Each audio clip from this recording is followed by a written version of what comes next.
Oh, AEW, how you disappoint me. What is going on, everybody? It's the Franz. I'm here for AEW review for last night's episode of AEW on TNT. And outside of one very, very big glaring mess up, this was not a bad show. It wasn't a good show. This one really big glaring screw up, I think, takes away anything that they have built for the women's division. I don't think AEW even cares about their women's division. They're all about the tag team division or the men's division. The women's division is the last thing on their mind to get over. It is so bad that Monday Night Raw's women's division looks better by comparison. SmackDown's women's division looks better by comparison. NXT has the best women's division in all of professional wrestling and sports entertainment. And that match last night was a great disappointment. If Chris Statler's not ready, if Sheeta's not ready, Britt Baker's not ready, if Priestley's not ready, if nobody else is ready, why introduce a women's championship match? It was a simple outcome. Chris Statler goes in, she and Sheeta have a match that at least it's not going to blow anybody away because they're not where they should be, but it was going to be a simple, easy to do match. Go out there, show what you can do. Chris Statler comes out with the win, women's champion, and we're off to a good reset for 2020. But what did they do? They decided that Brandi Rhodes and her Nightmare Collective is more important than the women's division and women's championship. The women's division is defined by two things right now. Riho is Kenny Omega's favorite by far. So she's going to get all the preferential treatment. She's going to be the one to get all the being made look good, while everyone else around her looks like a joke. And two, because Brandi Rhodes, it's all about Brandi Rhodes. Riho is champion, and everything else is about Brandi Rhodes. What does Brandi Rhodes want to do? What do they want to do to make Brandi Rhodes happy? Obviously, Cody Rhodes' balls are inside Brandi's purse or at home in a jar under Brandi Rhodes' desk. Because if I was married to Brandi and she wanted to do this stuff, I'd be like, huh, listen, you can't be doing this. This is hurting our women's division. I know you want to do something. I know you want to be helpful to the brand. This is not helping. What they did last night was an absolute joke. The match ended up suffering. The match was not even important. You know how you have a match and the match doesn't matter, and it's usually a match where it's a jobber getting squashed by somebody. It's always what happens after the match. That's how this match felt, and this match honestly didn't matter. You had Dr. Luther, which, by the way, Excalibur, I know the guy knows everybody. I know he knows who this person is, that person is. I know he knows everybody. Does not need to know. He literally doesn't need to know who everybody is. I mean, come on, dude. This is just like the Butcher, the Blade, and the Bunny. They make their debut. Nobody in the freaking building but Excalibur knows who these two are. Luther comes rolling out. JR doesn't know who he is. Tony Schiavone doesn't know who he is. Only Excalibur knows who he is. So, either explain who it is and saying Japanese deathmatch legend doesn't explain who the hell Luther is.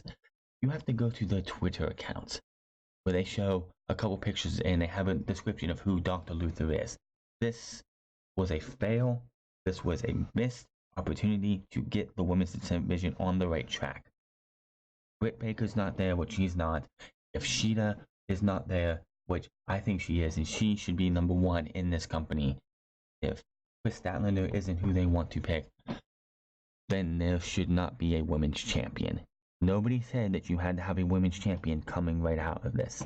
You should have spent more time between All Out, October 2nd, and now building the women's division, having an actual tournament instead of having just Riho win a match against Sheeta, who is the better wrestler, mind you, and Nyla Rose winning a battle royal to have them go out there and have a piss poor match on October 2nd, and everything after that has been trash. Last week was an okay match, I will say that.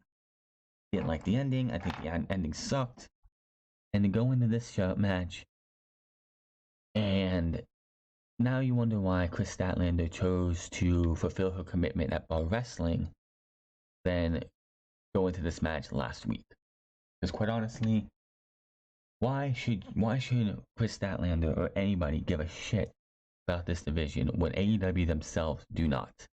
They care about Brandy Rhodes and letting her do whatever she wants to do, no matter if it's detrimental to the women's division or not, and protecting Kenny Omega's golden goose.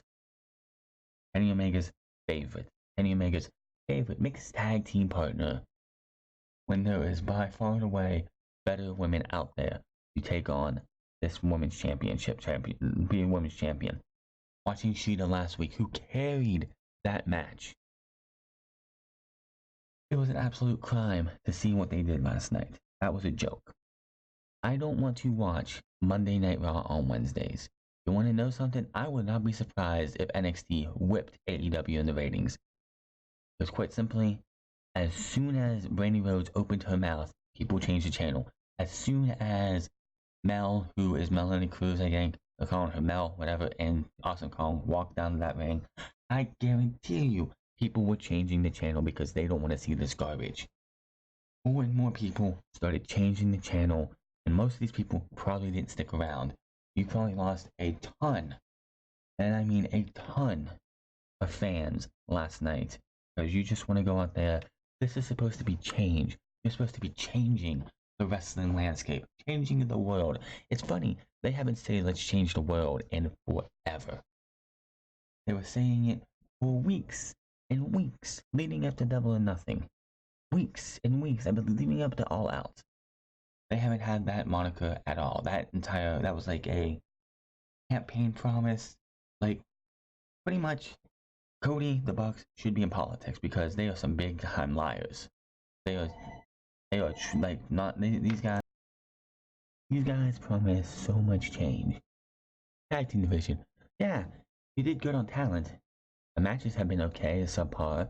You bury your referees. Half those matches are just Texas Torino matches thrown into tag team matches. You don't know who's legal half the time.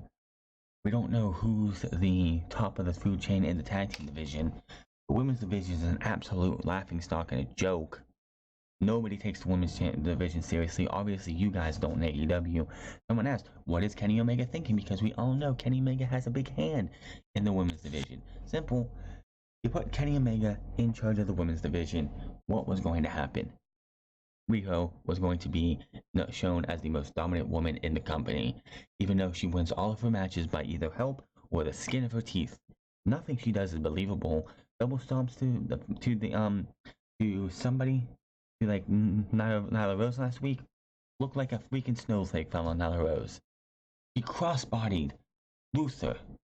That didn't look freaking believable either. The fact that Luther fell over to a 93-pound Riho was terrible. Nothing Riho does resonates as she's like, oh, definitely, like you say, how it's like you say, devastating kick to the head.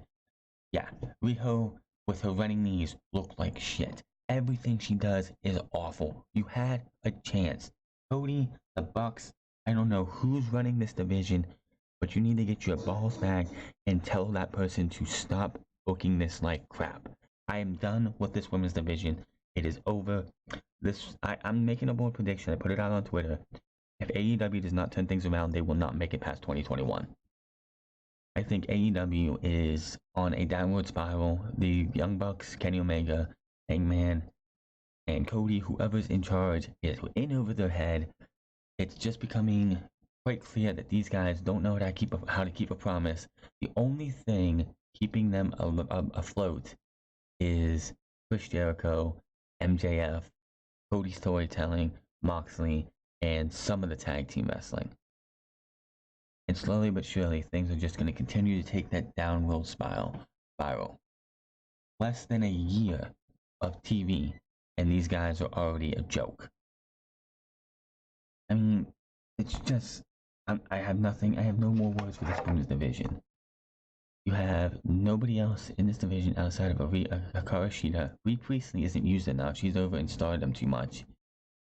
They need to do something is get their talent like a Shida and a Bea Priestley to have the Wednesdays open free up or something and have them on TV more often. Get the talent who should be on TV. The fact that hell, they have Yuka Sakazaki on their list of the women's division, and she hasn't been seen since I believe All Out. Like they need to figure out who their women's division is, and they need to put together a solid women's division and actually show that they care. That last night just felt like I was watching Monday Night Raw all over again, and I don't want to watch Monday Night Raw 2 days later after watching a crappy Monday Night Raw on Tuesday morning, Monday afternoon, Monday night or whatever. Whenever you watch Raw, I don't want to watch any AEW a day or two later and just feel sick to my stomach that they could have done better. Riho, don't like her, don't care much about her, but the champion and the challenger deserve better than that. If you want to do something after that match, fine. But to take that match and take any potential of it being anything good and just spitting in the fan's face is just it's just terrible. AEW needs to get their shit together or they're going to continue to lose fans. They're going to continue to lose fans, and those fans are going to stop coming. They're going to realize that this is not going to be changed. This is just going to be another poor attempt at WWE Light. Look what happened at Impact Wrestling. Yes, they're still around because they got good management in there, and they're doing everything they can to keep that thing afloat. Is Impact Wrestling going to stay around forever? Probably not. But AEW is not going to make it past the 3-year mark if they continue to do this. Get your shit together. Learn how to book your women. Because quite honestly, that was just a travesty. And quite honestly, I'm done with the women's division. It's a joke. It has no hope. And I honestly don't care about it. You're giving me no reason to care about the women's division. Figure out what you're going to do, because until then, I don't give a two shits about this women's division. NXT is the standard bearer. Watch them and see how to book a storyline and how to do things right. Nightmare Collective ends tomorrow, or there is nothing else. Look at the women's division they have right now.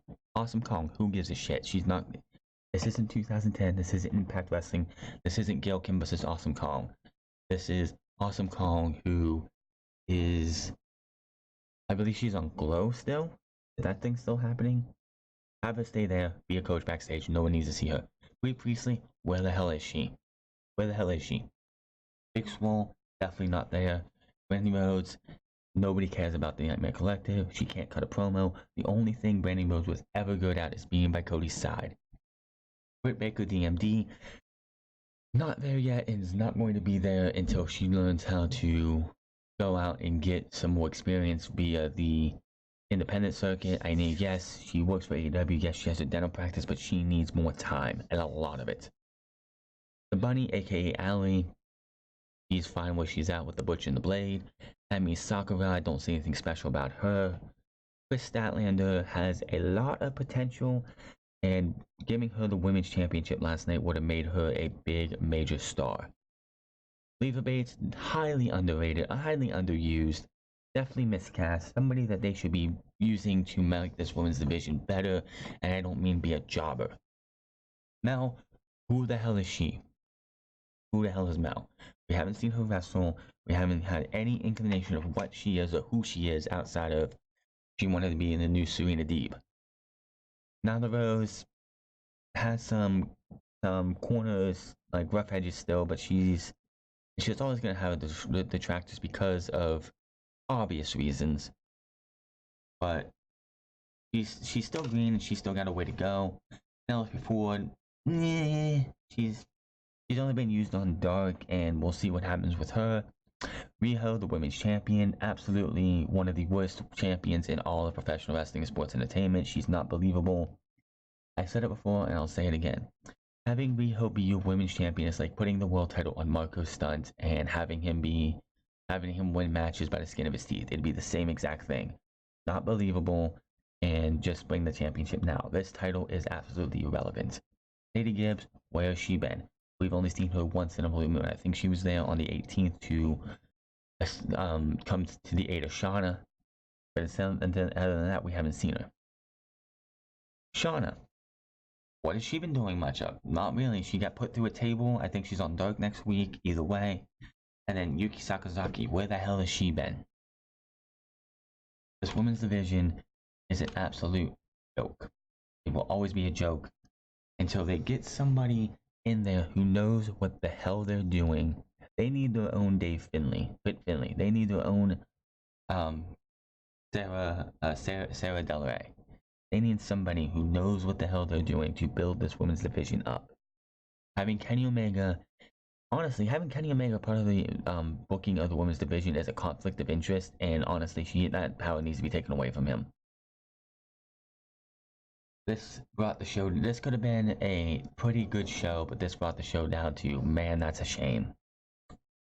They had so much potential. They ruined that potential, and again, I don't care about this women's division right now. They have a lot to work on. Until Riho loses that championship, this women's division will continue to suffer.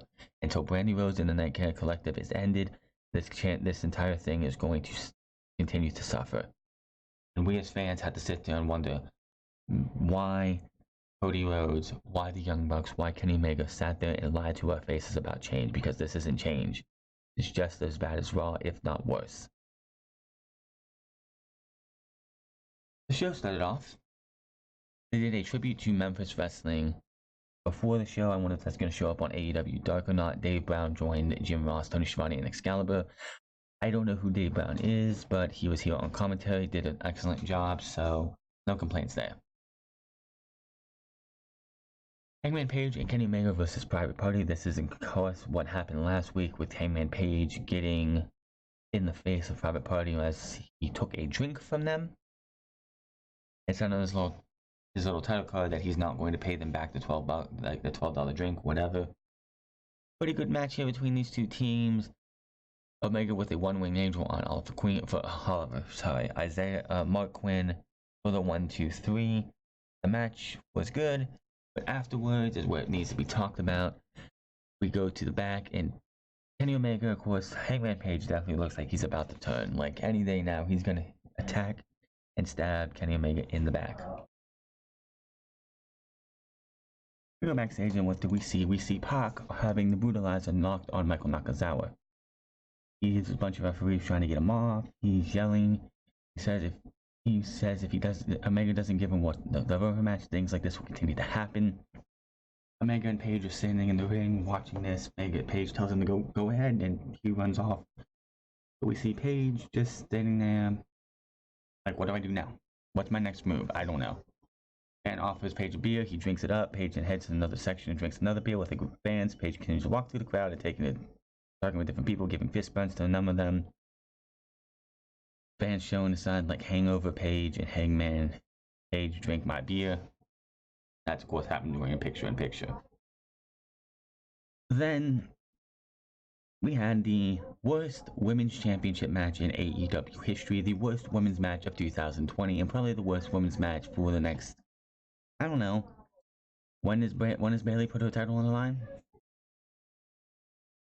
Brandi, immediately, this was wrong. Brandi Rhodes was on commentary. Immediately, you knew something was wrong. She was asked why she comes out here and cutting women's hair. She says she'll explain that when Excalibur explains why he wears a mask at commentary. He then explains he was brought up in the Lucha Libre culture and it's a tribute to that, even though he was a masked wrestler, apparently. Brandi didn't explain why after all that. Statlander tries, and this match, again, this match should have been the best out of Statlander, the best out of Riho, with Statlander going over as the winner. That didn't happen. Statlander blocks the 619 after she catches Riho with a tilt-a-whirl backbreaker. Riho gets dropped. Statlander up top, moonsault, nobody home. Riho with the German suplex on the bridge, cover 2. Cameras keep showing Shida and Baker, who were in the crowd. Now, in this crowd, Shida is into this match. She's into this. She's happy, and she's like, wow, you can join this match. But Baker wants none of this. He wants nothing to do with this match. He looks so disinterested. Even JR mentions it on commentary. Brandi Rhodes also said that she didn't want to be out here, but you guys invited me.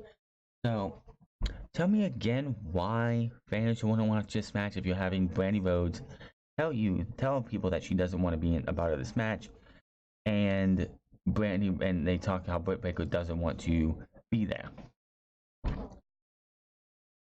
Riho with a flying knee, Statlander with a kick to the face. Riho gets taken down to the floor, and Mel gets sent into the barricade while the referee is distracted. Mel sends her into the barricade, my bad. Statlander with a suicide dive onto Mel. Statlander then hits a suicide dive onto Kong, and then Brandi heads down from commentary. They talk back and forth, you don't know what they're saying, and all of a sudden Luther comes out from under the ring. Crowd don't know who the hell he is. Crowd is dead. They don't care.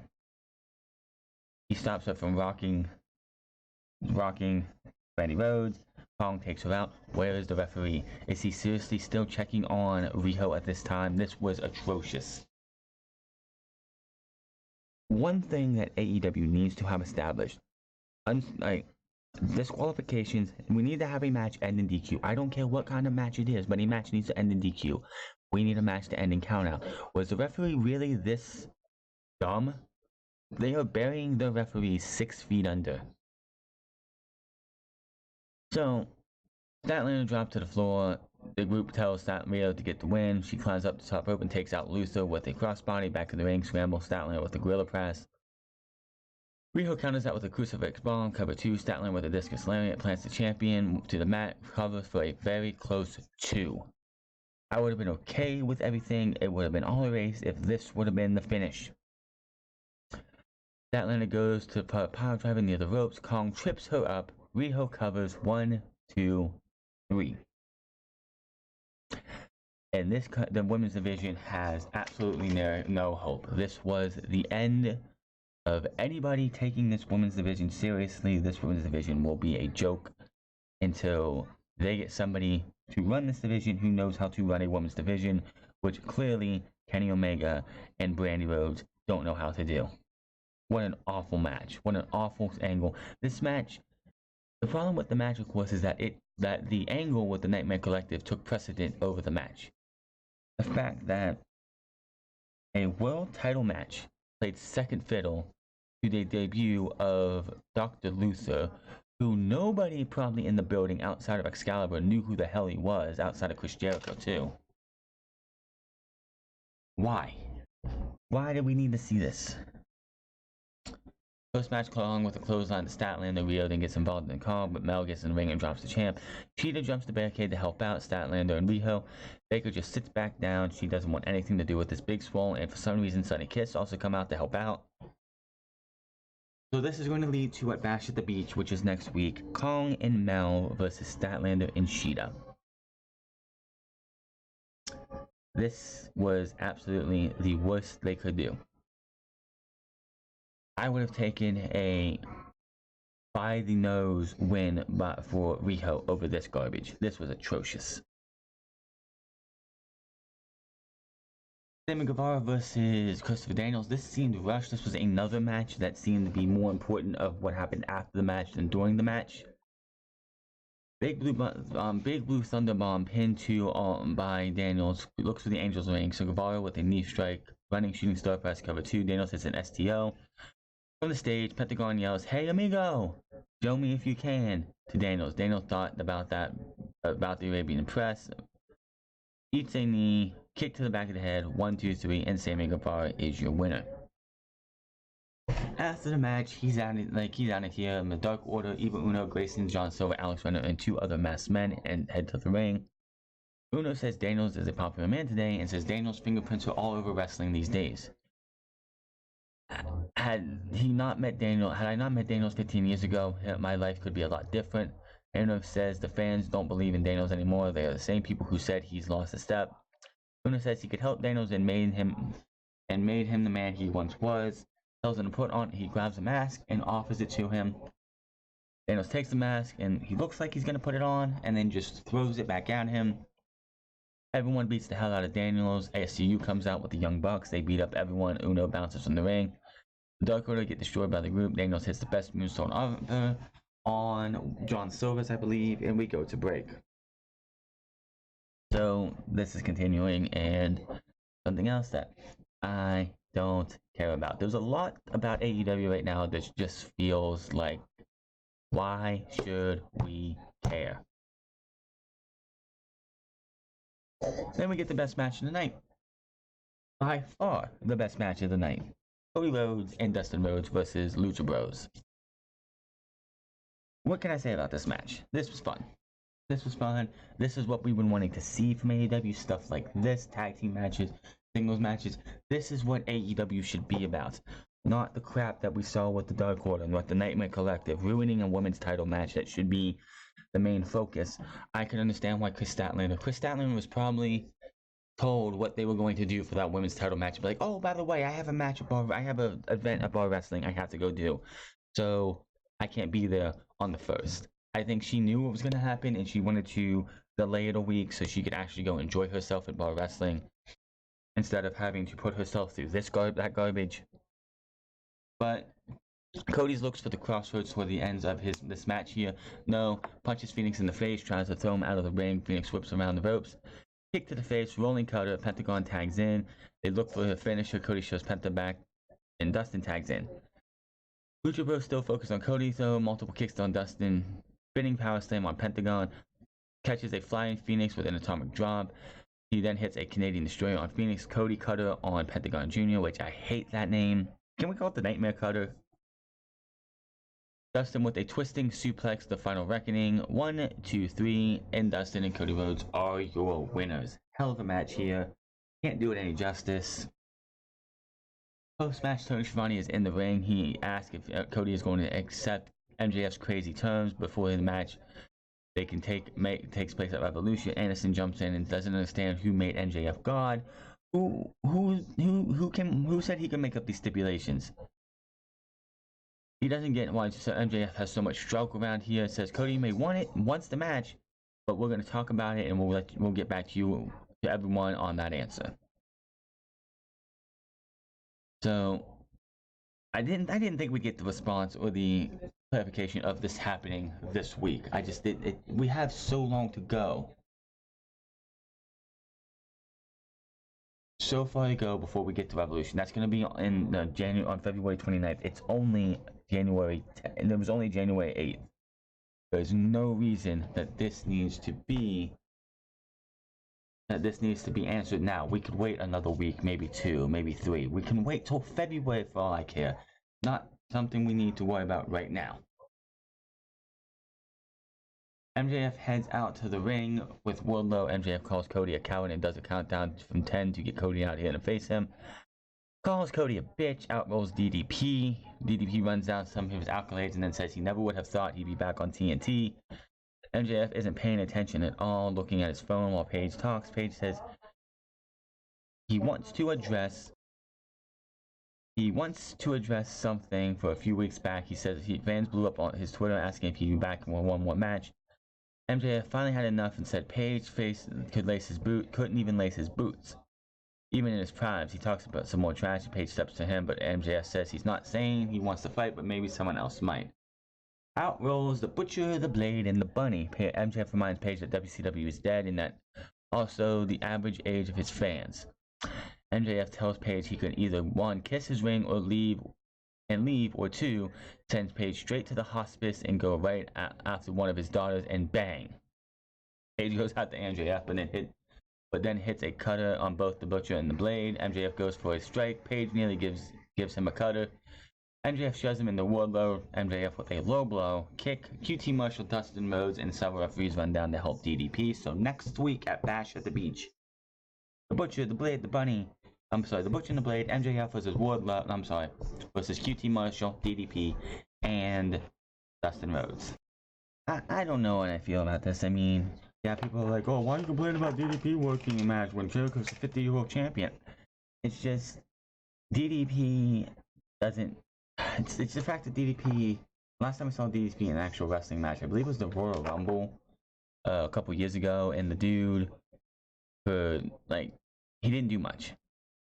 I mean, yes, it's a 6-man tag match, so he doesn't have to do much. It's just going to be something for them to do. We'll have to wait and see. It is Bash at the Beach, and we'll see what happens. And then we have a 6-man tag action. The Jurassic Express versus Best Friends in Orange Cassidy. I'm gonna say it again. Marco Stunt in the ring is just as bad as Riho in the ring. Not believable. Guy takes an ass whooping, but it's just I could do without him being in the ring. If this was Best Friends versus um Jungle Boy and Luchasaurus, I'm more excited. But yes, Crowder, like Marco Stunt is over. Orange Cassidy is way over, more over than anybody that you'll ever find in a WWE ring, probably. But it's just I can't stand watching Marco Stunt wrestle. I got this is awesome chant. Luchasaurus throws Stunt off the apron and onto two guys in the ring. Jungle Boy hits a Frankenstein. 1, 2, 3. At Jurassic Express are your winners. Now, we should be somewhat excited, I guess, because in 2 weeks, at the Jericho Cruise, it will be Jurassic Express versus Pride and Powerful and Chris Jericho. Again, yes, we'll have to watch Marco Stunt wrestle. Whoop-de-doo. But to see Le Champion and Jungle Boy again, or Le Champion and Luchasaurus, I think that'll be awesome. Pride and Powerful too. That should be great. Then comes the main and the best part of the show, which go figure was the Jon Moxley answer. Out comes Jericho, Sammy Guevara, and Jake Hager. Here, Moxley's answer about him joining in a circle. Moxley heads out of the ring through the crowd. There's a little bit of the bubbly in the ring. Jericho has the keys to the car he promised, which, by the fact that is actually, I guess, Shad Khan's car is what they're using. So hopefully they didn't scratch that car, or Shad will probably be a little upset about that. Jericho has the keys to the car he promised, and if he wants to join, they're going to go to a party all night long. Jericho then asks Moxley what his answer is. Moxley says he's had a week to think about it, and there's a lot that goes into this decision. He tells the fans that they may think they know what his goals are, but they don't, nor does Jericho. Moxley runs down what Jericho offered, but says he doesn't want any of it. I didn't come to AEW because someone backed a truckload of money into my house. I can't be bought. He then says he'll join the group. He reveals his Inner Circle t-shirt. Moxley says he wants to dominate, and this group is the most powerful group in the company. Moxley then says to be great, you have to be with the greats, and Jericho is one of the greatest of all time. Moxley says they will dominate for years to come, and they only one thing left to do, and that's pop a little bit of the bubbly. Jericho sprays some champagne and is super happy. He wants the crowd to cheer and for the back to play some music. Moxley then hugs Hager and Guevara. Jericho says if this is the beginning of the Inner Circle taking over AEW. Moxley says he may have forgotten something and wants the keys. Jericho says the car is worth more than anything everyone in the crowd makes combined. He hands it over to Moxley. Crowd tells Moxley you sold out. He says he had a truck he was going to run to the ground, but now he's got the gift to Jericho. Jericho brings up that he and Moxley won their matches at the Tokyo Dome. Jericho wants to celebrate some more with the champagne. Crowd is pretty surprised by Moxley's answer. Guevara and Hager head out of the ring. Moxley says, forget one final thing. I was just kidding. I would never join the Inner Circle. It's a stupid group. You have nothing that I want except for, and he points at the title, that smacks Jericho in the head with a bottle. God, that looked like that hurt. Lands a Death Rider, and Guevara comes in, gets hit with the Death Rider as well. Then he bails and heads out. He has the keys to the car in his pocket, by the way, and heads up to the crowd, takes the shirt off. Jericho's in the ring. You have freaking Guevara holding him, cradling him as if Jericho just died. Like, come on, man, don't die on me. It looked fucking fantastic. This and the Lucha Bros, Dustin Rhodes, Matt, and the Brotherhood, which they actually called them the Brotherhood on television, which I thought was pretty cool. I remember the last time those two actually wrestled as a tag team, they were just Cody and Dustin Rhodes. They actually called them the Brotherhood, which was great. Those were the two best parts of the show. The rest of the show was leave it and take it or leave it. That women's championship match was an absolute abomination, a joke. And AEW, I couldn't tell the difference at that time if I was watching Raw or if I was watching TNT. I'm sorry. They just ruined the women's division, and I don't see them coming back from it for a very long time. But that is your AEW on TNT review. Not a good show. Last week's show was awesome compared to this. I mean, yes, there were two awesome moments, an awesome match, and this ending, which was fucking fantastic. Everything else just felt flat or felt bland. And a lot of the matches, to me, in my opinion, 3 of them at least, felt like they were what happened after the match meant more than the match itself. That being the first match, the first 3 matches, really. Hopefully that somebody in the back will get some balls and tell Brandi that this Nightmare Collective has got to end. It's something for her to do, but it's ruining the women's division. They took what should have been a good to great title match and killed it because they rather worry about the Nightmare Collective and protect Riho, who is an awful champion. Nothing she does is believable. She wins all of her matches by the skin of her teeth. She's almost never there. I'm not saying a champion needs to be there every single week. Yes, they don't need to be there every single week. But from Full Gear to the week that Statlander won the title opportunity, Riho hadn't been there. Riho been off in Japan doing other things, working DDT, working Shimmer, wherever she's at. Get the title off of her, let her go fulfill her commitments, and never give her the championship back because honestly, she cannot. It's not believable. And the Dark Order is just a bland who gives a crap segment. Apparently, it's going to be the Young Bucks. I'm not guessing. This is guessing. This isn't true. It's probably going to be the Young Bucks and SCU versus the Dark Order. That's the Beaver Boys and Uno and Grayson. I could be wrong. I'm still calling that the one guy is Brandon Cutler. Could be wrong, but I'm pretty sure it's Brandon Cutler, the other guy in the purple mask. They did continue that on being the Elite. They had the person take the mask off last week. They had a knock on a door. That person's hands grab the mask because it's once you enter the Dark Order, you can never leave. All I know is AEW, new year, still same problems. The women's division is a fucking joke, and I don't care about it anymore. I gave them. If you're saying that, if anyone thinks I'm wrong for giving up on this women's division 3 months after this TV show has started, or after a year after they started, all the promises they made at that play in Jacksonville and in Vegas, all the promises they made on the road to, and this women's division is an absolute joke. Why the hell should I care about the women's division?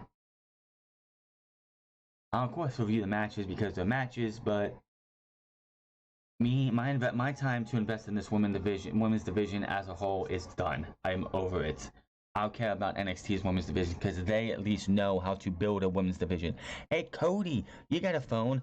You might want to call up Triple H and find out who he has running that women's division and booking that women's division, and ask them, how do you build storylines? How do you guys make your women's division so compelling and so worth watching, and how to get that reaction when Rhea Ripley won the women's championship in NXT? How do I get a reaction like that? How do I get fans behind my women's division? Because your women's division fucking sucks, and your wife is part of the blame.